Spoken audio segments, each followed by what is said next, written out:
Kita bersatu dalam doa.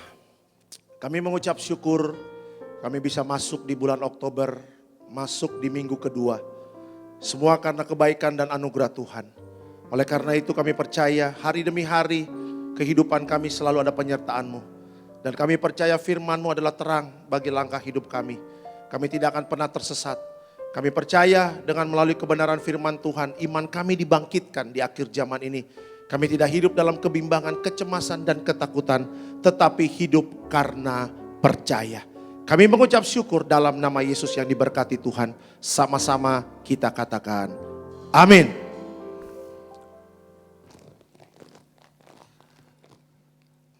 Haleluya, puji Tuhan. Ada Shalom, Tiberias. Apa kabar Bapak Ibu semuanya? Senang kembali bisa bertemu dengan Bapak Ibu di Gereja Tiberias, khususnya di live streaming. Sampai di minggu kedua di bulan Oktober masih live streaming untuk daerah Jakarta dan sekitarnya Bapak Ibu.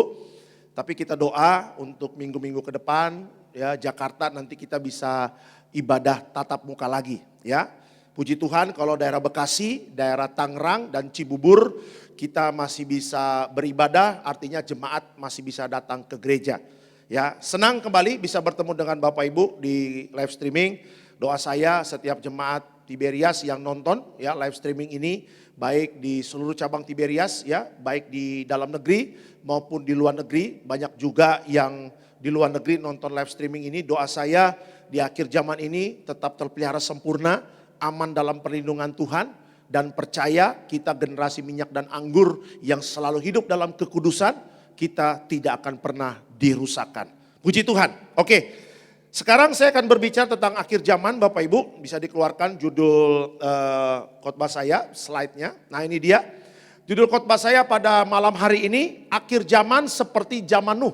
Ya, ini judul khotbah saya pada malam hari ini. Ya, akhir zaman seperti zaman Nuh. Ya, saya ulangi, akhir zaman seperti zaman Nuh. Kita buka Lukas 17 ayat 26 sampai 27. Lukas 17, 26 sampai 27. Yuk silakan. Demikian firman Tuhan, dan sama seperti terjadi pada zaman Nuh, demikian pula lah halnya yang kelak pada hari-hari anak manusia. Mereka makan dan minum, mereka kawin dan dikawinkan, sampai kepada hari Nuh masuk ke dalam bahtera, lalu datanglah air bah dan membinasakan mereka semua. Oke, puji Tuhan. Kita langsung masuk slide selanjutnya. Ya. Dalam kisah Nuh, Tuhan bukan hanya berniat menyelamatkan keluarga Nuh, tetapi juga orang-orang yang mau masuk ke dalam bahtera. Akhirnya orang-orang pada zaman itu menolak dan tidak mau taat. Ya. Jadi ketika kita berbicara tentang akhir zaman Bapak Ibu, ada banyak orang-orang yang kalau hamba-hamba Tuhan berbicara akhir zaman mengatakan, aduh Pak jangan ngomong akhir zaman deh, sangat mengerikan. Ya, padahal kalau Tuhan berbicara tentang akhir zaman, Lukas 17 kalau saya pelajari di Alkitab tentang kedatangan kerajaan Allah. Ketika Tuhan memberikan cerita, ya, memberikan firman-Nya tentang akhir zaman, tidak ada motivasi Tuhan memberikan ketakutan kepada jemaat atau kepada murid-muridnya atau mungkin kepada kita sebagai anak-anak Tuhan, ya. Tidak ada motivasi Tuhan memberikan ketakutan. Justru motivasi Tuhan adalah apa? Supaya kita semua yang membaca dan merenungkan firman Tuhan bisa mempersiapkan diri. Pertanyaannya adalah, apakah kita sudah sungguh-sungguh mempersiapkan diri ketika kita sekarang masuk dalam kehidupan akhir zaman? Makanya Tuhan Yesus mengatakan apa? Akhir zaman itu berbicara seperti zamannya Nuh. Ya, Tuhan bukan hanya ingin menyelamatkan keluarganya Nuh saja, tetapi juga Tuhan mau ya orang-orang di zamannya Nuh itu adalah orang-orang yang mau masuk ke dalam bahtera. Artinya apa? Tuhan mau mereka memberikan dirinya rela untuk hidup dituntun oleh Tuhan dan mau taat kepada Tuhan dan mereka diselamatkan. Ya, tetapi pada ceritanya di zaman Nuh, ya nggak semuanya orang di zamannya Nuh itu mau menerima kebenaran itu. Ya sama sekarang, ya ada banyak hamba-hamba Tuhan, firman Tuhan diberikan melalui live streaming, melalui media sosial sekarang. Ada anak-anak Tuhan yang meresponi firman dengan baik. Oh puji Tuhan, Mereka nonton media sosial hamba-hamba Tuhan, ya, memberitakan firman melalui Instagram, melalui YouTube, melalui Facebook. Mereka memberitakan firman sekarang di akhir zaman ini, respon bagus ada. Tapi ada juga yang memang mengatakan, nanti aja, masih lama akhir zaman. Nanti aja, Yesus datang juga nggak tahu kapan, pasti masih lama. Mereka mengabaikan firman, mereka mencuekkan firman, mereka masa bodoh terhadap firman, dan sebagainya. Nah pertanyaannya, apa yang bisa kita dapatkan? Kalau kita sungguh-sungguh hidup di dalam Tuhan, apalagi di akhir zaman ini, program Tuhan membawa Bapak Ibu dan saya jadi warga sorga. Program Tuhan membawa Bapak Ibu dan saya akan masuk dalam perkawinan anak domba. Jangan menjadi orang yang mengabaikan firman, yang ujung-ujungnya binasa. Makanya Tuhan mengatakan apa? Di zaman Nuh ada banyak orang yang mengabaikan perkataan-perkataan Nuh, yang mendapatkan message, yang mendapatkan pesan langsung dari Tuhan. Sehingga apa? Sehingga mereka mengabaikan firman. Ya, padahal di zamannya Nuh itu Tuhan panjang sabar, Bapak Ibu. Tuhan masih memberikan kesempatan, waktu yang sangat banyak untuk memberikan kesempatan di zamannya Nuh itu untuk orang-orang bertobat. Coba dikeluarkan lagi slide selanjutnya, slide yang tadi. Coba dikeluarkan slide yang tadi. Nah ini dia. Dikatakan pula dalam 1 Petrus 3 ayat 20. Bahwa Tuhan dengan sabar menantikan mereka untuk bertobat. Sementara Nuh membuat bahtera. Ya, kita slide selanjutnya, ayatnya dikeluarkan. Ya, nah ini dia. Yaitu kepada roh-roh mereka yang dahulu pada waktu Nuh tidak taat kepada Allah. Ketika Allah tetap menanti dengan sabar, waktu Nuh sedang mempersiapkan bahteranya, di mana hanya sedikit, yaitu 8 orang yang diselamatkan oleh air bah itu. Ya, Bapak Ibu tahu ketika Nuh membuat bahtera itu sekitar 120 tahun.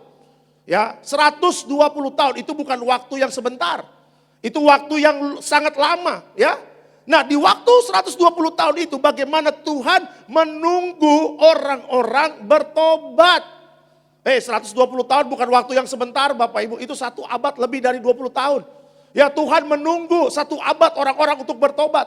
Ya, sambil menunggu Nuh membereskan bahteranya. Sambil membuat bahtera, Nuh berteriak. Sambil membuat bahtera, Nuh berkhotbah. Sambil membuat bahtera, Nuh bersabda, orang-orang, ya, bertobat. Jangan berbuat dosa, jangan berzina, jangan cabul, jangan melakukan hal yang tidak benar di hadapan Tuhan. Sambil membuat bahtera, Nuh memberitakan kabar baik. Ya, Nuh kasih tahu kepada orang-orang bahwa nanti akan ada murka Allah, akan ada air bah, ayo bertobat. Ya, tetapi di zamannya itu orang-orang mengabaikan setiap perkataan-perkataannya Nuh. Padahal 1 Petrus 3 ayat 20 tadi mengatakan apa? Dengan menanti sabar. Allah menanti dengan sabar melihat banyak pertobatan atau tidak. Ya, yang membuat saya takjub adalah apa?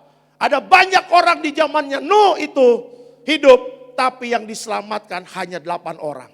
Hanya 8 orang inilah Nuh bersama istri dan anak-anak dan mantu-mantunya Nuh. Mereka lah yang meresponi setiap rencana Tuhan. Ya, mereka yang meresponi setiap tindakan Tuhan. Mereka yang meresponi setiap perkataannya Tuhan. Dan mereka mengambil itu sebagai kebenaran. Dan mereka diselamatkan oleh Tuhan dari murka Allah melalui air bah. Ya, sepanjang hari ini saya berbicara tentang bagaimana Nuh diselamatkan bersama keluarganya. Apakah kita juga mau diselamatkan bersama keluarga? Saya percaya anak Tuhan pasti mau. Ya, saya percaya kalau kita berbicara tentang kerajaan sorga, saya percaya semua angkat tangan. Saya ingin jadi warga sorga, Pak Pendeta. Ya, saya percaya kalau berbicara keselamatan, saya percaya semuanya juga setuju. Ya, kami ingin selamat, kami tidak mau binasa. Tetapi harus ada tindakannya, harus ada actionnya. Ya, jangan hanya di mulut saja, jangan hanya di kegiatan atau tindakan yang pasif, tetapi harus ada tindakan yang aktif, membuktikan kita orang percaya, kita mau diselamatkan, kita mau diundang jadi warga sorga. Harus ada tindakan yang menunjukkan kesungguhan hidup kita untuk diundang sama Tuhan Yesus jadi warga sorga. Ayo jemaat Tuhan Yesus, jemaat Tiberias, generasi minyak dan anggur. Ya, Tuhan ingin lihat prakteknya. Tuhan ingin lihat tindakan realnya. Nuh bersama keluarga, mereka membuktikan ada tindakan. Mereka membuktikan hidupnya sesuai dengan firman. Mereka tidak mengabaikan ajakan Tuhan. Mereka tidak mengabaikan bagaimana hatinya Tuhan sedih melihat tindakan-tindakan orang-orang di zaman itu yang benar-benar hidupnya menyimpang dari Tuhan. Ya, jadi kalau hari ini Bapak Ibu lihat akhir zaman, Pak Pendeta, banyakkan penyimpangan-penyimpangan, gak usah kaget. Ya, Alkitab tadi jelas mengatakan apa? Sebelum kedatangan anak manusia akan seperti kehidupan seperti zaman Nuh. Alkitab sudah kasih tahu, kita jangan kaget lagi. Alkitab sudah kasih tahu, ya kita bersedia untuk apa? Mempersiapkan diri kita untuk menjadi orang-orang yang siap masuk dalam kerajaan sorga. Jangan tunggu-tunggu lagi Bapak Ibu. Waktu ini semakin cepat berjalan. Ya, nah makanya saya katakan akhir zaman seperti zaman Nuh. Ada beberapa hal yang ingin saya sharingkan kepada Bapak Ibu. Ya, tentang kebenaran. Bagaimana kita harus bersikap di akhir zaman ini. Belajar dari kejadian di zamannya Nuh. Ya, yuk kita buka slide selanjutnya. Kita masuk pertanyaan. Nah, belajar dari Alkitab, ya. Belajar dari Alkitab, apa yang bisa kita pelajari dari kehidupan zaman Nuh? Belajar dari Alkitab, apa yang bisa kita pelajari dari kehidupan zaman Nuh? Yang pertama, ya, yang bisa kita pelajari yang pertama adalah dosa dan kejahatan manusia melebihi batas. Kita buka Kejadian 6 ayat 5 sampai 7. Silakan. Demikian firman Tuhan, ketika dilihat Tuhan bahwa kejahatan manusia besar di bumi dan bahwa segala kecenderungan hatinya selalu membuahkan kejahatan semata-mata, maka menyesallah Tuhan bahwa ia telah menjadikan manusia di bumi dan hal itu memilukan hatinya. Berfirmanlah Tuhan, aku akan menghapuskan manusia yang telah kuciptakan itu dari muka bumi, baik manusia maupun hewan dan binatang-binatang melata dan burung-burung di udara, sebab aku menyesal bahwa aku telah menjadikan mereka. Oke, slide selanjutnya. Di masa-masa menjelang hari kedatangan Tuhan Yesus yang semakin mendekat, Alkitab sudah menyatakan bahwa semakin meningkat dosa dan kejahatan manusia. Suatu keadaan yang tak beda jauh dari kehidupan orang-orang di zamannya Nuh. Ketika saya pelajari, apa yang bisa kita pelajari di zamannya Nuh, Bapak Ibu? Saya pelajari bahwa dosa dan kejahatan manusia itu melebihi batas. Saya ulangi, dosa dan kejahatan manusia itu melebihi batas. Kita bisa melihat sekarang kita harus fair. Kita harus fair dengan keadaan sekarang. Orang sekarang berbuat dosa. Orang sekarang melakukan kejahatan. Sudah tidak malu-malu lagi. Orang sekarang berbuat dosa. Orang sekarang berbuat kejahatan. Malah mereka mengupload di media sosial. Ada kebanggaan. Ya, mereka menjadi terkenal. Mereka menjadi pusat perhatian. Padahal apa yang mereka lakukan itu tidak berkenan di hadapan Tuhan. Kita nggak usah aneh lagi, kita nggak usah kaget lagi. Karena apa? Karena kalau kita lihat di akhir zaman, saya pernah berapa kali saya katakan di live streaming, kalau kita melihat kehidupan akhir zaman, teknologi semakin meningkat. Di tahun 2000-an Bapak Ibu, kita kalau masuk tol, kita masih bisa bayar pakai uang, masih pakai uang kertas. Sekarang kalau kita masuk tol, kita nggak bisa pakai uang kertas lagi, kita pakai uang elektronik. Ya, ada flash, ada e-money dan segala macam jenis-jenis uang elektronik. Kalau kita ke mall sekarang, kita mau bayar parkir, kita orang yang jaga parkir udah nggak ada, kita bisa bayar sendiri pakai uang elektronik. Gara-gara pandemi corona begini Bapak Ibu, kita lagi masuk ke mall, kita nggak usah pencet, justru dengan hawa panas tangan kita bisa naik, kita naik lift di mall. Teknologi semakin canggih, tetapi Bapak Ibu juga harus lupa bahwa dosa dan kejahatan manusia akan semakin meningkat. Oh benar Bapak Pendeta, benar. Karena apa? Karena itu memang harus dilakukan. Dosa dan kejahatan memang harus meningkat menjelang ya pengangkatan. Dosa dan kejahatan akan semakin meningkat memasuki 7 tahun. Di mana ada 3,5 tahun pertama pengangkatan, 3,5 tahun yang kedua itu berbicara nanti ada antikris. Dosa dan kejahatan harus semakin meningkat. Karena memang apa? Karena memang iblis ya sudah bekerja berjuang bagaimana membawa kesesatan kepada manusia di akhir zaman ini. Ini tugas gereja. Ini tugas kita semua hamba-hamba Tuhan, pelayan-pelayan Tuhan. Semua jemaat Tiberias, jangan sampai kita masuk di dalam dosa. Jangan sampai kita menjadi pelaku kejahatan. Jangan sampai kita melakukan apa yang tidak berkenan di hadapan Tuhan. Kita harus koreksi hidup kita. Kita harus menjaga pikiran kita. Kita harus menjaga perkataan kita. Kita harus menjaga langkah hidup kita. Ini gak main-main. Ya, karena apa? Karena pilihannya hanya dua. Berbicara hidup kekal atau berbicara kebinasaan yang kekal. Ya, makanya di zamannya Nuh, tadi saya katakan dalam kesimpulan, dalam pendahuluan, Nuh kasih tahu kepada orang-orang, bertobat, jangan dosa, jangan berbuat kejahatan. Semua apa yang kamu lakukan Tuhan melihat. Nah sekarang saya ingin kasih tahu kepada jemaat Tiberias, siapapun yang nonton live streaming ini, jangan berbuat dosa lagi, jangan berbuat kejahatan lagi. Tuhan melihat dari sorga apa yang kita lakukan. Ya, tidak ada yang tidak bisa dilihat sama Tuhan. Semua terekam di kerajaan sorga. Jangan sampai hidup kita tidak berkenan di hadapan Tuhan. Ini bahaya.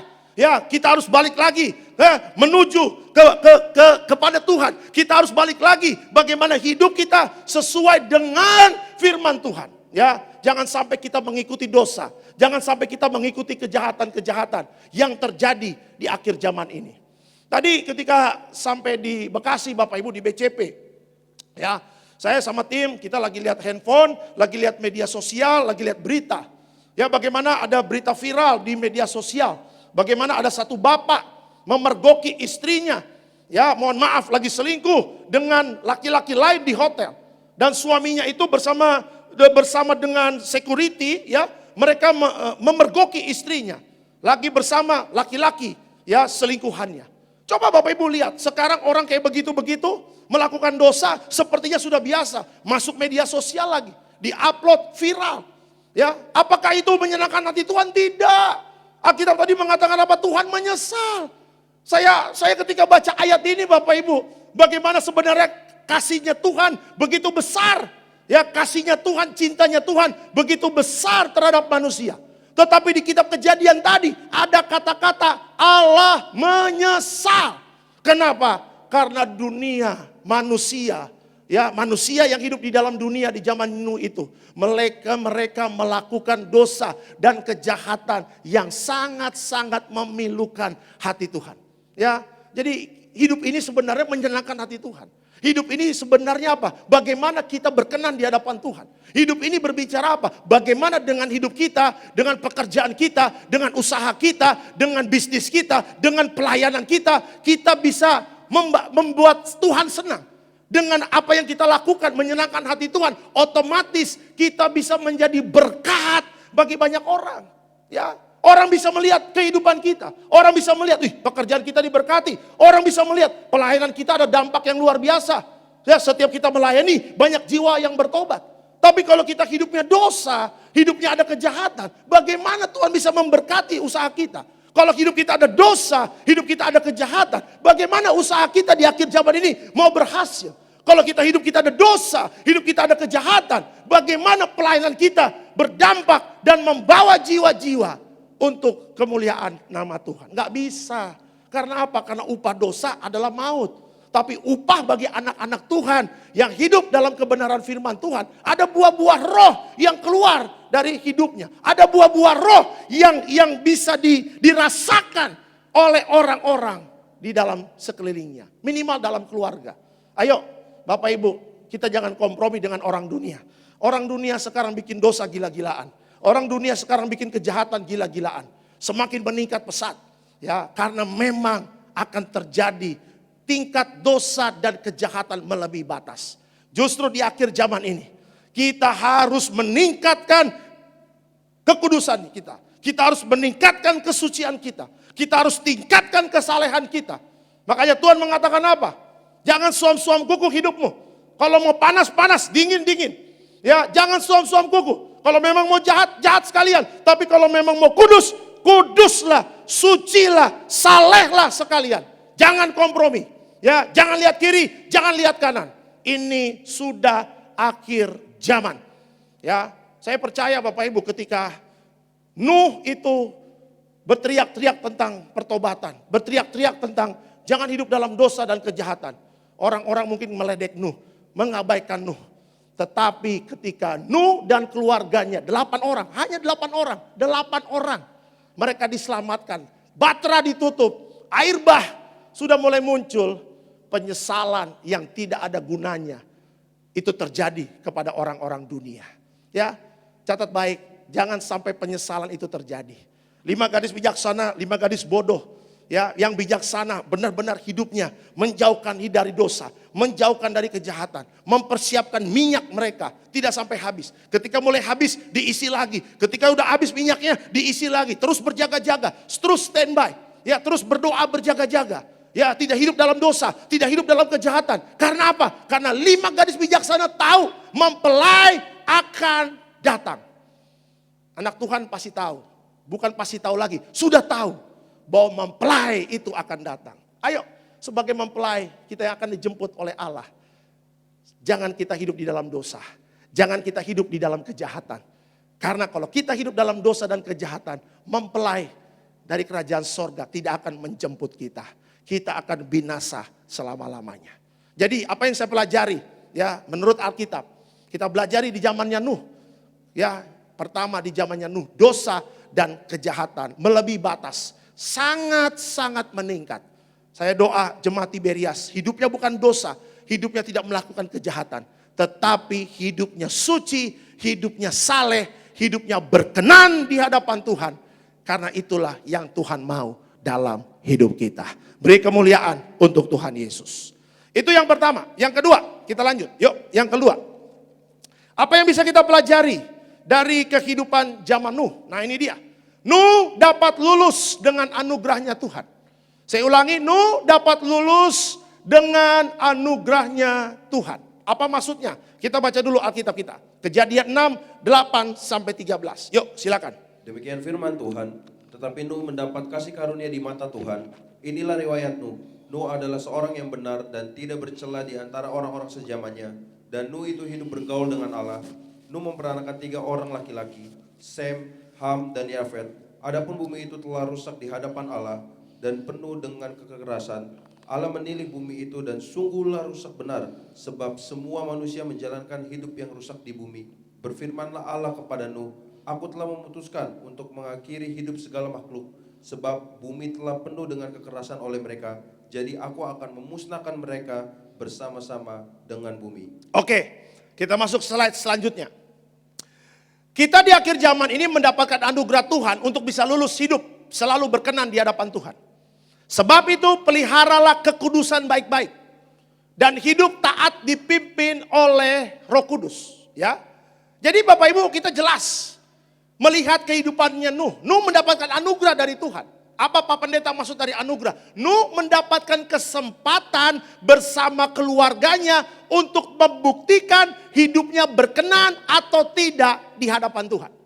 Artinya apa? Nuh masih diberikan nafas kehidupan. Itu anugerah. Nuh mendapatkan kesempatan. Itu anugerah. Dan Nuh mendapatkan proyek besar dari Tuhan untuk membuat batra. Tadi saya katakan di dalam pendahuluan, Nuh membuat batra itu 120 tahun Bapak Ibu. Artinya apa? Ada waktu yang sangat banyak yang dilakukan Nuh untuk membuktikan hidupnya. Ada waktu yang sangat banyak bagi Nuh untuk bagaimana hidupnya berkenan di hadapan Tuhan. Ada waktu yang sangat banyak untuk Nuh menyelesaikan tugas yang Tuhan perintahkan. Ya, jadi pertanyaannya, ketika hari ini Bapak Ibu dan saya kita hidup, artinya apa? Ini kesempatan. Anugerah berbicara kesempatan. Anugerah berbicara apa? Adanya second chance. Pertanyaannya, kita mau ngambil gak kesempatan itu? Apakah kita mau leha-leha, kita mau santai-santai, kita melakukan hidup seperti orang dunia, pesta pora, mabuk, hidup di dalam dosa, hidup di dalam kejahatan. Itu semua tidak berkenan di hadapan Tuhan. Nuh lulus loh Bapak Ibu, Nuh lulus di hadapan Tuhan. Ibarat ujian, Nuh itu lagi ujian dan Nuh lulus. Dia mendapatkan hadiah dari Tuhan apa? Keluarganya diselamatkan, 8 orang masuk batra keselamatan. Ya, pertanyaannya kita mau lulus gak dalam hidup kita? Kita semua masuk dalam sekolah kehidupan, tanda kutip. Ya, kita menghadapi tantangan, masa sukar, kita menghadapi masa sulit di akhir zaman. Ini juga ujian bagi kita. Kita melihat kehidupan sekeliling kita hidupnya di dalam dosa. Ini juga ujian bagi kita. Pertanyaannya, kita mampu nggak melewati masa sukar? Pertanyaannya, kita mampu nggak melewati masa-masa sulit ini? Pertanyaannya, apakah hidup kita tergoda nggak dengan kehidupan dunia yang hidupnya jauh dari Tuhan dan hidupnya ada dosa. Ya, Nuh dia lulus. Sama-sama katakan sama saya, lulus. Nuh itu lulus. Kenapa dia bisa lulus di hadapan Tuhan? Kenapa dia mendapatkan kemenangan di hadapan Tuhan? Apa kunci hidupnya Nuh berkenan di hadapan Tuhan? Ini kuncinya. Coba dikeluarkan lagi slide yang tadi. Ini kuncinya, ya. Sebab itu pelihara kekudusan baik-baik. Saya ulangi jemaat Tiberias. Sebab itu pelihara kekudusan baik-baik. Dan hidup taat dipimpin oleh Roh Kudus. Itulah kunci bagaimana Nuh itu lulus di hadapan Tuhan. Itulah kunci Nuh hidupnya berkenan di hadapan Tuhan. Karena Nuh menjaga kekudusannya baik-baik. Nuh hidupnya taat dipimpin oleh Roh Kudus. Jemaat Tiberias, sudahkah kita menjaga baik-baik kekudusan kita? Jemaat Tiberias, sudahkah kita hidupnya benar-benar dipimpin oleh Roh Kudus? Itu satu pertanyaan yang memang harus dijawab dan dibuktikan dalam hidup kita. Saya ulangi, itu adalah satu pertanyaan dan harus dijawab dan harus dibuktikan dalam setiap kehidupan kita. Jaga baik-baik kekudusan itu. Kita sudah mendapatkan anugerah, kita sudah mendapatkan kesempatan. Ada orang-orang yang ketika dikasih kesempatan, dia ambil kesempatan itu dengan sebaik-baiknya. Tapi ada orang juga Bapak Ibu, yang ketika dia dikasih kesempatan, orang itu bermain-main dengan kesempatan itu.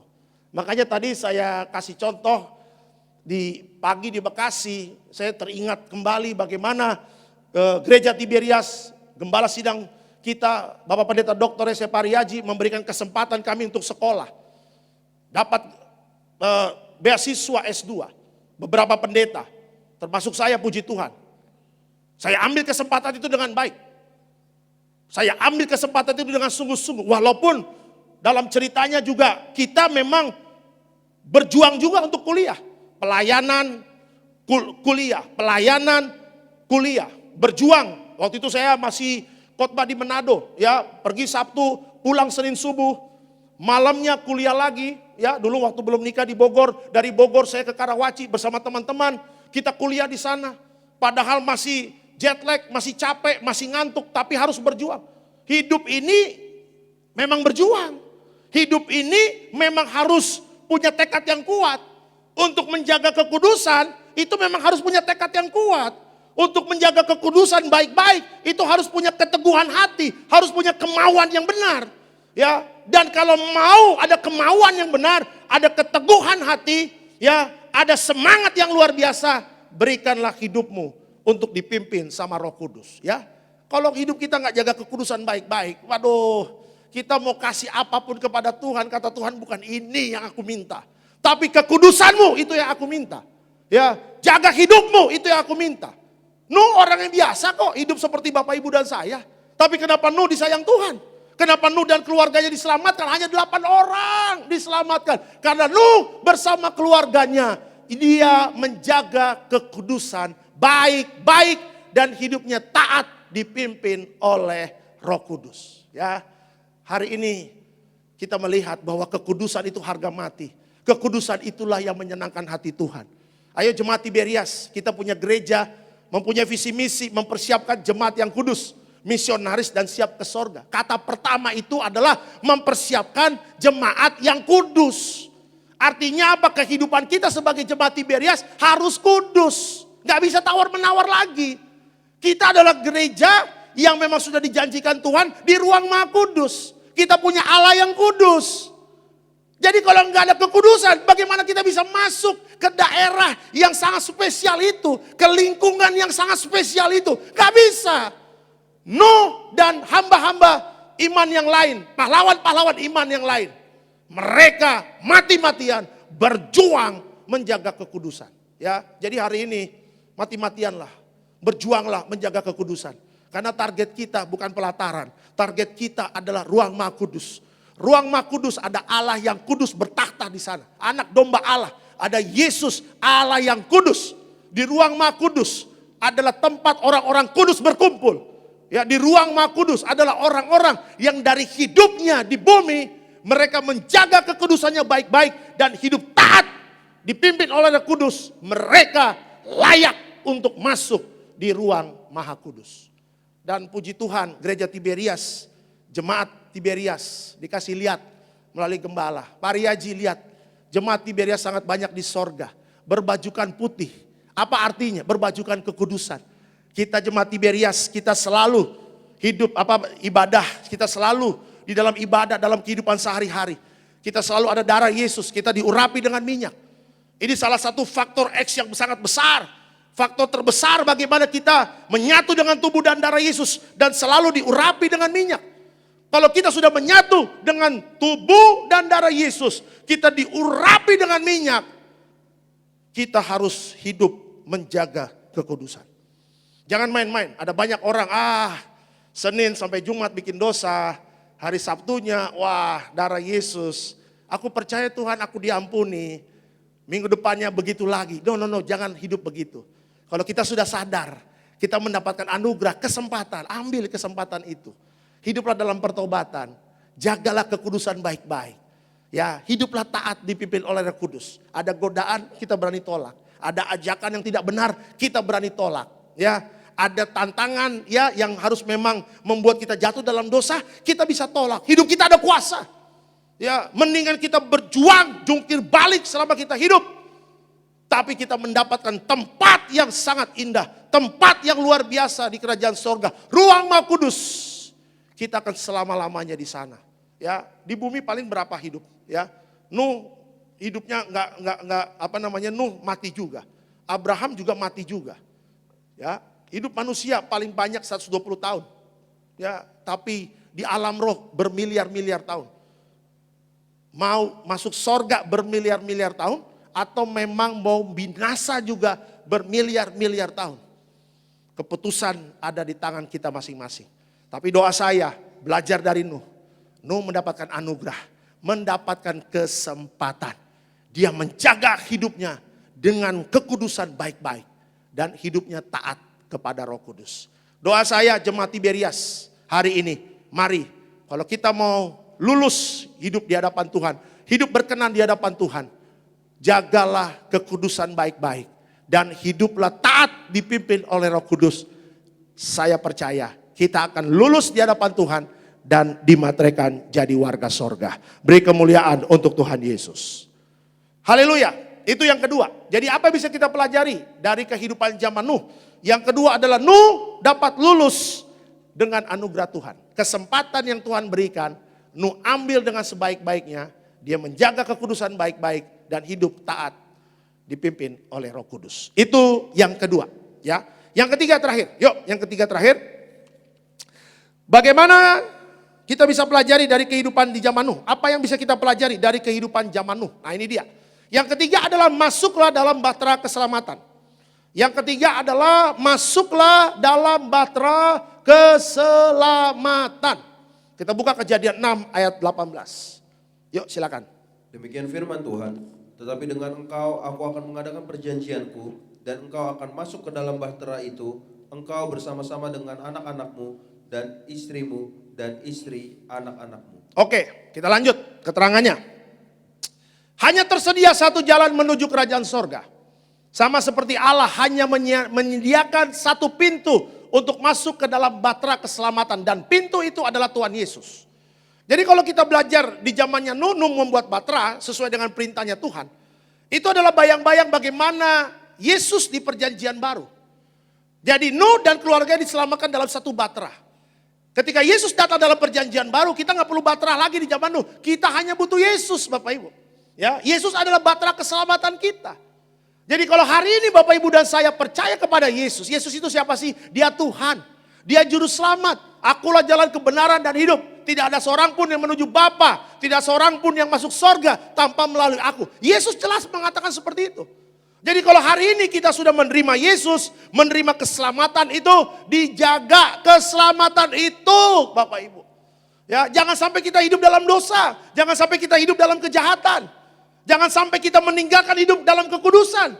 Jangan sampai kita meninggalkan hidup kita tidak taat lagi kepada Roh Kudus. Justru waktu kita hidup di dalam kekudusan, hidup taat di dalam Roh Kudus, dan kita ada di dalamnya Yesus, itu bagaikan kita ada di dalam batra seperti Nuh. Kalau kita di dalam Yesus, goncangan apapun kita bisa lewati. Kalau kita ada Yesus, ya tantangan apapun bisa kita lewati. Kalau kita ada Yesus, penyakit apapun di akhir zaman ini, mau COVID kek, mau penyakit sampar kek, kita bisa lewati. Ya, makanya ada jemaat Tiberias yang WA saya, bagaimana dia disembuhkan dari corona, Bapak Ibu, ya. Teman kantornya itu dia harus tes swab karena apa? Teman kantornya, sampingnya dia itu kena corona. Ya, dia ketakutan sekali. Ya, puji Tuhan ya Bapak Ibu. Sebelum dia tes swab, ya dia perjamuan kudus, dia pakai minyak urapan dan dia mengatakan dengan iman, aku tolak virus corona, aku tolak penyakit-penyakit sampar. Dia baca Mazmur 91, aman dalam perlindungan Tuhan dan puji Tuhan.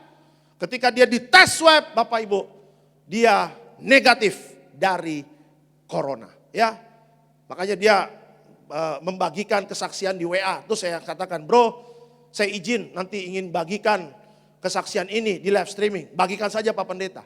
Ya, jadi orang mau ngomong apa? Kita ada di dalam batra itu.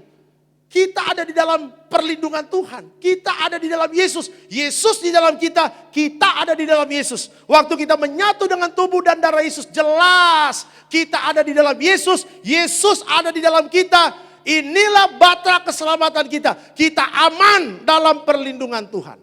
Kalau Yesus bersama kita, siapakah lawan kita? Halo jemaat Tiberias. Kalau Yesus bersama kita, siapakah lawan kita? Tidak ada. Kalau Yesus ada bersama kita, goncangan apapun bisa kita lewati.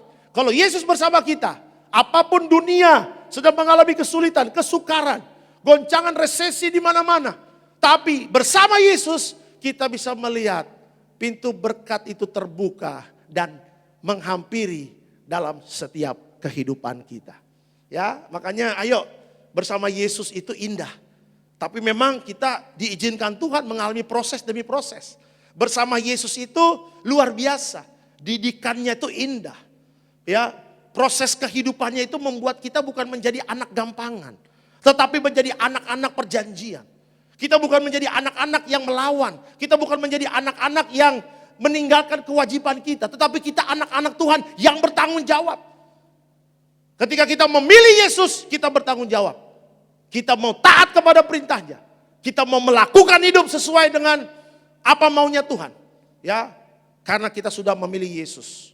Tapi kalau kita memilih dunia, catat baik, bukan keselamatan yang kita dapatkan, tetapi adalah kebinasaan. Makanya tadi saya katakan orang-orang di zaman Nuh itu, mereka sudah ditawarkan, pintu sudah terbuka. Ya, Nuh ketika dia bikin batra, pintunya dibuka. Mungkin istrinya bikin pendaftaran, ayo siapa yang mau masuk batra. Mungkin istrinya sudah bikin kertas di papan begitu, daftar list orang-orang yang masuk dalam batra. Tapi yang masuk cuma Nuh, istrinya, anak-anaknya, dan istri dari anak-anaknya. Ketika list itu diberikan sama Nuh, Nuh kaget. Hah? Hanya sebegini orang yang masuk dalam batra? Dia tanya sama istrinya, iya suamiku. Lah kamu dari tadi jaga di pintu batra ini, teriak-teriak siapa yang masuk batra? Gak ada yang mau masuk? Tidak ada suamiku. Bahkan mereka meledeki aku, menghina aku. Katanya, lo orang gila ya, bikin batra gini buat apa sih? Aku sudah jelaskan loh, bagaimana nanti Tuhan datang, Tuhan marah, Tuhan menyesal. Tuhan ingin menghukum dunia, Tuhan bikin air bah. Tetapi orang-orang di dunia itu, teman-teman kita di sana, meledek-ledeki aku papi, katanya begitu. Ya, ini ceritanya kita yang bikin sendiri Bapak Ibu, tapi begitulah ceritanya. Ya, terus Nuh mungkin mengatakan, ya udah istriku, kalau memang mereka tidak mau, ya sudah. Sebentar lagi aku akan bereskan batra ini. Tuhan juga sudah makasih kriterianya, siapa-siapa binatang-binatang apa yang memang harus masuk. Tuhan sudah kasih kriterianya. Sudahlah, kalau mereka tidak percaya, kita lakukan apa bagian kita. Udah, Nuh kumpulin binatang, tumbuhan, semuanya yang sesuai dengan kriterianya Tuhan dimasukkan ke dalam batra. Dan Nuh bilang sama istri, anak-anak dan mantunya, ayo masuk di dalam batra ini. Karena Tuhan sudah memberikan tanda Di atas sudah mendung, sudah gelap. Hujan akan turun, air bah akan segera datang. Udah, Nuh masuk, istrinya masuk, anak-anaknya masuk, mantu-mantunya masuk. Ditutup, jebret. Hujan, awan gelap, hujan mulai turun. Mungkin orang-orang mengatakan apa zamannya? Cuma hujan. Cuma hujan. Kok banjir? Kok banjir makin tinggi? Kok banjir makin tinggi? Kok banjir makin tinggi? Orang-orang sudah lari naik ke gunung, ke tempat yang lebih tinggi. Tetapi air semakin naik, air semakin naik, air semakin naik. Alkitab mengatakan apa? Air bah menutupi bumi, seluruh bumi. Orang-orang itu mati binasa. Bukan salahnya Tuhan Bapak Ibu. Karena Tuhan sudah memberikan peringatan. Tuhan sudah memberikan warning untuk mereka melalui Nuh. Hari ini saya ingin katakan kepada Bapak Ibu, Tuhan gak mau kita binasa. Tuhan sudah memberikan Yesus, anak domba Allah. Tuhan mau kita percaya kepada Yesus. Allah mau kita percaya kepada Yesus. Dia adalah bahtera keselamatan itu sendiri. Di dalam Yesus kita selamat. Di dalam Yesus kita ada aman dalam perlindungan Tuhan. Di dalam Yesus kita dijauhkan dari segala yang jahat. Di dalam Yesus kita dimampukan untuk melewati akhir zaman ini. Ayo jangan jual Yesus dengan apapun. Ya, saya ulangi, jangan jual Yesus dengan apapun. Jangan murtad. Ya, di akhir zaman ini banyak orang murtad. Saya lihat public figure, ada yang tinggalkan Yesus ikut dunia. Saya juga lihat di media sosial, ada orang dunia tinggalkan dunia ikut Yesus. Ya, ada banyak orang yang murtad tinggalkan Yesus. Ada juga orang dunia terima Yesus. Doa saya siapapun hari ini yang sudah percaya kepada Yesus Kristus, jangan jual imanmu. Jangan menjadi murtad. Hati-hati ya. Kita nggak tahu kapan jantung kita berhenti. Kita nggak tahu kapan pengangkatan. Tapi tanda-tandanya kita sedang menuju ke sana. Kita tidak tahu kapan second coming datang. Tapi tanda-tandanya sudah semakin jelas. Jadi kalau hari ini masih bermain-main, kata Tuhan, tinggal tunggu tanggal mainnya. Kesabaran Tuhan masih ada. Kesempatan itu masih ada. Sebagai anak Tuhan, ambil kesempatan itu dengan sebaik-baiknya. Jangan jual Yesus, jangan murtad, jangan mau dibeli dengan uang, jangan mau dibeli dengan harta, jangan mau dibeli dengan jabatan. Yesus harganya tidak ternilai. Ada haleluya Tiberias? Amin. Jadi hari ini Bapak Ibu ngerti bahwa poin ketiga itu berbicara apa? Masuklah ke dalam bahtera keselamatan. Masuklah di dalam Yesus. Terima keselamatan itu. Berjalanlah, setialah, jadilah pelaku firman. Jangan kompromi, jangan ke kiri dan ke kanan. Selalu ikut aturan dan hidup dipimpin oleh Roh Kudus. Sebagai kesimpulan dalam khotbah saya pada malam hari ini. Yuk kesimpulan. Alkitab sudah memberitakan akhir zaman seperti zaman Nuh. Persiapkan diri dengan baik. Dan terus berjaga-jaga. Dan hiduplah sesuai dengan firman Tuhan. Amin. Beri kemuliaan untuk Tuhan Yesus. Kita berdoa. Terima kasih Bapa di sorga. Hamba mengucap syukur bahwa kehidupan akhir zaman Tuhan mengajarkan bahwa kehidupan akhir zaman akan seperti zaman Nuh. Hamba telah memberitakan kebenaran firman Tuhan. Alkitab tadi mengajarkan janganlah hidup di dalam dosa dan kejahatan. Karena di akhir zaman dosa dan kejahatan itu semakin meningkat. Alkitab juga mengajarkan kepada Bapak Ibu dan saya. Nuh itu lulus karena Nuh mengambil kesempatan yang Tuhan berikan. Kita juga harus lulus dalam hidup kita. Ya, bagaimana Nuh lulus dalam hidupnya? Karena Nuh menjaga baik-baik, itu namanya kekudusan. Nuh juga hidupnya taat di dalam firman Tuhan, taat kepada pimpinan Roh Kudus. Dan yang ketiga, Nuh dia tidak menyia-nyiakan bahtera keselamatan. Dia bersama keluarganya 8 orang, dia masuk dan menerima keselamatan. Kita sekarang menerima bahtera keselamatan, yaitu adalah Yesus Kristus. Di dalam Yesus kita sudah selamat. Di dalam Yesus kita menerima jalan menuju sorga. Jangan jual apapun. Jangan kita meninggalkan Yesus. Jangan jual Yesus untuk apapun. Jangan jual Yesus gara-gara harta. Jangan jual Yesus gara-gara jabatan. Apalagi soal percintaan. Ya, jangan murtad di akhir zaman ini. Setialah sama Yesus sampai selama-lamanya. Terima kasih Bapak. Engkau ada bersamaku. Terima kasih Tuhan. Terima kasih Tuhan Yesus. Di zamannya Nuh, orang bisa sembarangan berbuat dosa. Di zamannya Nuh, orang bisa sembarangan bikin kejahatan. Di akhir zaman ini, orang berbuat dosa juga seperti zaman Nuh. Sembarangan. Orang tidak berpikir panjang lagi. Mereka sembarangan melakukan kejahatan. Ada banyak yang tidak menghormati lembaga pernikahan. Perselingkuhan, perjinahan. Sebenarnya itu juga memilukan hati Tuhan. Anak-anak muda hidup dalam pergaulan bebas. Ya, mereka tidak menjaga tubuhnya adalah tubuhnya bait Allah. Makanya di akhir zaman ini kita bisa melihat orang-orang yang hidupnya tidak ada kekudusan. Mereka kalah. Mereka tidak bisa melihat peningkatan dalam hidupnya. Mereka tidak bisa melihat bagaimana mujizat-mujizat besar terjadi. Nuh hidupnya biasa seperti Bapak Ibu dan saya. Tetapi dia berjuang untuk lulus di hadapan Tuhan. Bagaimana hidupku bisa berkenan di hadapan Tuhan. Dia menjaga kekudusan itu baik-baik dan hidup taat dipimpin oleh Roh Kudus. Mari jemaat Tuhan yang menonton live streaming ini. Hormati setiap apa yang Tuhan sudah berikan.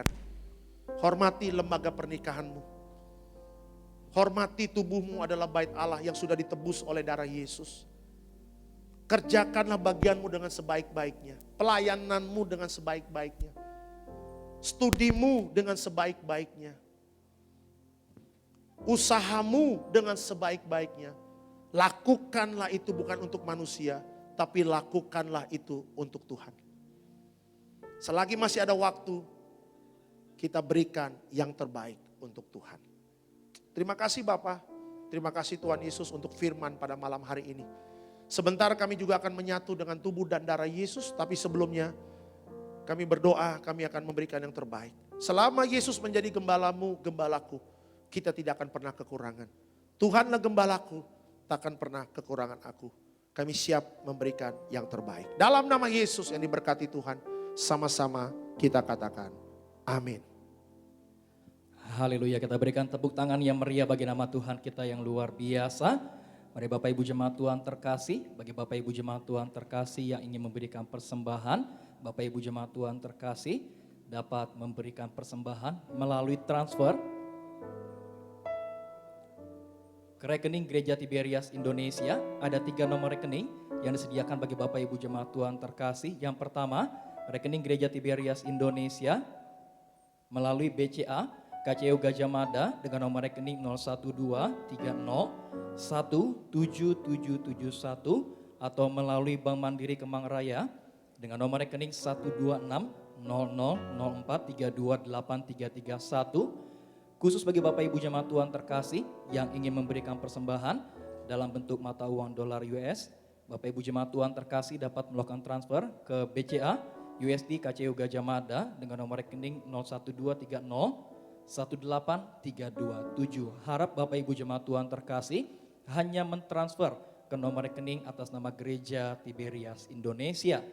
Puji nama Tuhan Yesus, terima kasih atas persembahan Bapak Ibu jemaat Tuhan terkasih. Biar Tuhan Yesus yang memberkati setiap kita semua.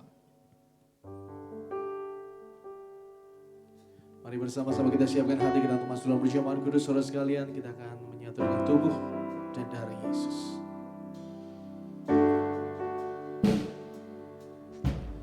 Yesus, Kau telah mati bagiku, hapus dosaku. Yesus, Kau telah bagi darima, beri kemenangan. Tubuhmu dan darahmu tercurah bagi kami.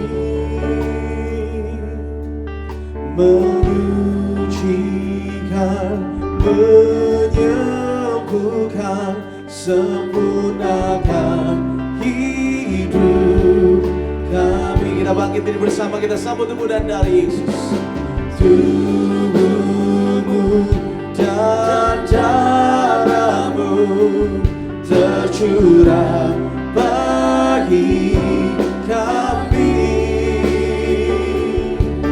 menyucikan, menyembuhkan, sempurnakan hidup kami.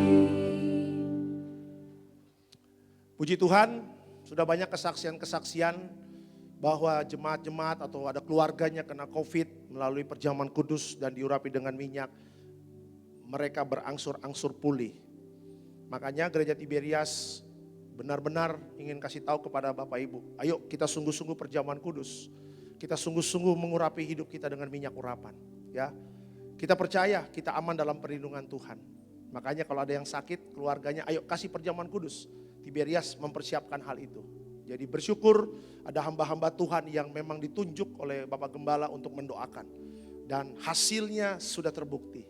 Ya makanya mengucap syukurlah kita dari Gereja Tiberias, minyak dan anggur tidak dirusakkan. Benar-benar Tuhan bela. Ya, ayat ini diberikan kepada Tiberias dan kita mempraktekannya dengan minyak dan anggur kita tidak dirusakkan. Jadi hari ini ayo kita sungguh-sungguh perjamuan kudus Bapak Ibu. Kita benar-benar sungguh-sungguh hidup di dalam Tuhan. Kita akan merasakan, menikmati berkat anugerah, kuasa yang tiada tara yang Tuhan berikan dalam hidup kita. Kita angkat rotinya dulu tinggi di atas kepala kita. Sama-sama kita katakan dalam nama Tuhan Yesus, inilah roti yang turun dari sorga. Inilah tubuh Yesus Kristus yang tergantung di atas kayu salib. Pertama, dengan tubuh Yesus kami dimateraikan jadi warga sorga. Dengan tubuh Yesus kami dibangkitkan pada hari kiamat. Dengan tubuh Yesus kami menolak terkapar di meja operasi. Kami menolak terkapar di rumah sakit. Kami juga menolak terkapar di ruang ICU. Kami juga menolak virus corona. Kami tolak penyakit-penyakit sampar. Kami percaya dengan kuasa tubuh Kristus, kami percaya kami bisa melihat pertolongan mujizat Tuhan. Bahkan di mana kami melangkah dijaga malaikat sorga. Dalam nama Tuhan Yesus, inilah roti yang turun dari sorga. Inilah tubuh Tuhan Yesus Kristus. Kita makan percaya inilah tubuh Yesus. Setelah roti jadi tubuh Kristus, kita angkat anggur tinggi di atas kepala kita. Sama-sama kita katakan dalam nama Tuhan Yesus, inilah darah Yesus Kristus sebagai perjanjian baru yang kekal. Pertama, kami bertobat, minta ampun sama Tuhan atas setiap dosa dan pelanggaran kami. Dengan kuasa darah Yesus menghancurkan setan dan perbuatannya. Hidup kami kudus, kami tolak perzinahan, kami tolak percabulan, kami tolak poligami, poliandri, kami tolak perceraian, kami tolak orang ketiga dalam rumah tangga kami. Karena kalau ada orang ketiga tidak bisa jadi warga sorga. Kami percaya dengan kuasa darah Yesus kami dimateraikan jadi warga sorga. Kami percaya dengan kuasa darah Yesus setiap penyakit kami hari ini sembuh. Kami tolak sakit jantung, kami tolak sakit paru-paru, kami tolak sakit ginjal, kami tolak sakit diabetes, kami tolak sakit hepatitis, kami tolak darah tinggi, darah rendah, kami tolak stroke, kami tolak kanker, tumor, kista, miom, kami tolak mandul, kami tolak keguguran. Kami percaya dengan kuasa darah Yesus kami sehat, kami sembuh. Bahkan dengan kuasa darah Yesus menghancurkan virus corona, menghancurkan penyakit-penyakit sampar. Di mana kami melangkah dijaga malaikat, dengan kuasa darah Yesus kami menerima kesembuhan, pemulihan, mujizat terjadi. Jangan diminum dulu, Bapak Ibu doa sama Tuhan. Ayo doa. Katakan apa yang menjadi permohonan doamu. Terima kesembuhan, terima mujizat. Ada berkat Tuhan, pertolongan Tuhan. Komitmen sama Tuhan untuk hidup dalam kekudusan. Komitmen sama Tuhan untuk hidup taat kepada pimpinan Roh Kudus. Kita percaya di masa-masa sulit di akhir zaman ini tetap kita bisa melihat pertolongan-pertolongan dan dahsyat dari Tuhan. Sama-sama kita katakan dalam nama Tuhan Yesus, perjamuan kudus kuasanya lebih dari roti mana. Yang pertama, dengan kuasa perjamuan kudus makan tidur diberkati, tidak miskin, tidak kekurangan. Dengan kuasa perjamuan kudus mulia jadi warga sorga. Dengan kuasa perjamuan kudus punya roh majikan, roh miskin, roh bangkrut, roh gagal kami tolak. Agar pekerjaan kami, usaha kami, bisnis kami, toko dagangan kami, studi anak-anak pelayanan, rumah tangga kami diberkati Tuhan ratusan ribuan kali ganda. Dalam nama Tuhan Yesus segala dosa, sakit, penyakit, kutuk sudah selesai diangkat di atas kayu salib. Inilah darah Tuhan Yesus Kristus. Kita minum, percaya ini darah Yesus. Setelah menerima perjamuan kudus, hamba juga berdoa untuk minyak urapan. Bagi jemaat Tuhan yang di rumah ada minyak zaitunnya yang memang mau didoakan, kita angkat tinggi di atas kepala kita. Hamba berdoa dalam nama Tuhan Yesus, inilah minyak urapan. Minyak zaitun yang penuh kuasa, penuh mujizat menjadi minyak urapan. Dalam nama Yesus, minyak urapan memuliakan Allah, memuliakan Tuhan Yesus selalu ada di tengah kami, menjaga, melindungi dan memberkati kami.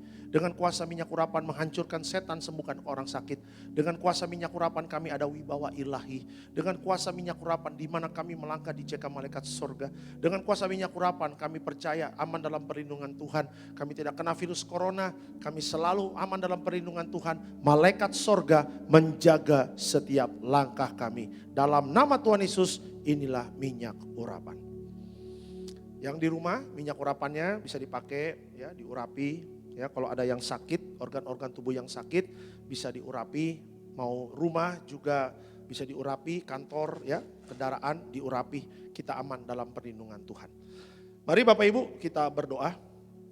Kita akan tutup ibadah ini. Terima kasih Bapak di sorga, hamba mengucap syukur bahwa acara live streaming dari pagi sampai malam semuanya berjalan dengan baik. Itu semua karena kebaikan Tuhan. Sebelum hamba mengucapkan berkat untuk setiap jemaat yang menonton, hamba juga berdoa untuk mendoakan untuk pembangunan proses izin Gereja Tiberias di Bekasi.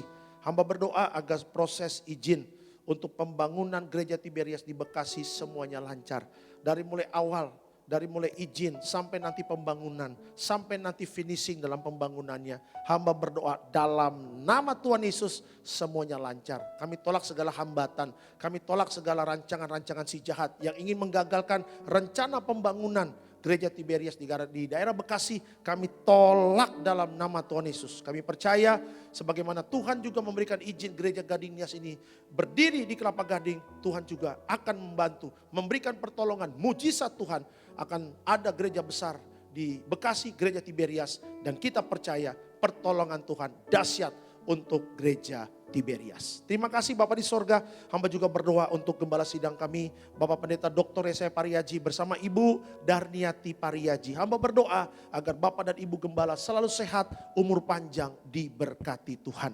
Terima kasih Bapak dan juru seluruh untuk Jemaat Tiberias yang menonton pada hari ini. Kita percaya kita harus hidup, menjauhkan hidup kita dari dosa, jangan hidup dalam kejahatan.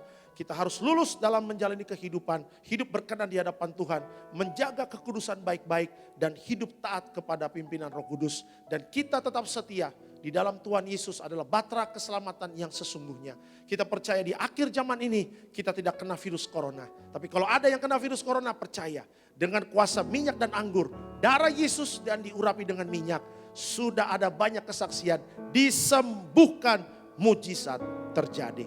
Terima kasih Bapak di sorga, dan sebentar kami akan pulang, dan sebelum pulang kami siap terima berkat dari Tuhan. Mari Bapak Ibu arahkan hati dan pikiranmu, kita siap terima berkat dari Tuhan. Untuk Tuhan memberkati engkau dan melindungi engkau. Tuhan menyinari engkau dengan wajahnya dan memberi engkau kasih karunia. Tuhan menghadapkan wajahnya kepadamu dan memberi engkau damai sejahtera. Yang disayang Tuhan diberkati Tuhan dalam nama Tuhan Yesus. Sama-sama kita katakan amin. Selamat hari Minggu, Tuhan Yesus memberkati. Shalom.